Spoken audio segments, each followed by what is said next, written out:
विद्यार्थी मित्रांनो, आजचा प्रश्न पदावलीवर आधारित आहे आणि आजचा प्रश्न आहे, जर x अधिक 25 बरोबर 37 तर xची किंमत किती? आणि आपल्याला इथे खाली 4 पर्याय दिलेले आहेत. आता कोणतं उत्तर बरोबर येते ते आपण ही पदावलीचं उदाहरण सोडून पाहूया.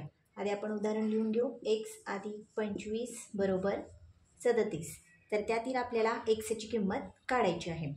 तर आता अशा समीकरणामध्ये जर आपल्याला बाजू बदलायची असेल तर चिन्हांच्या आदला बदल होते. म्हणजे अधिक असेल तर त्याची वजा होते, गुणिले असेल तर त्याचे भागिले होते, भागिले असेल तर गुणिले होते, वजा असेल तर अधिक होते. आता या समीकरणामध्ये आपल्याला बाजू बदलायची गरज आहे, कारण आपल्याला एक्सची किंमत काढायची. तर त्यासाठी गणित मांडताना एक्स मी या बाजूलाच ठेवलेले आहे, 37च्या जागी 37. आता हा 25 आहे ते आपल्याला डावीकडून उजवीकडे न्यायचे, त्यावेळी त्याचं चिन्ह बदलणार आहे.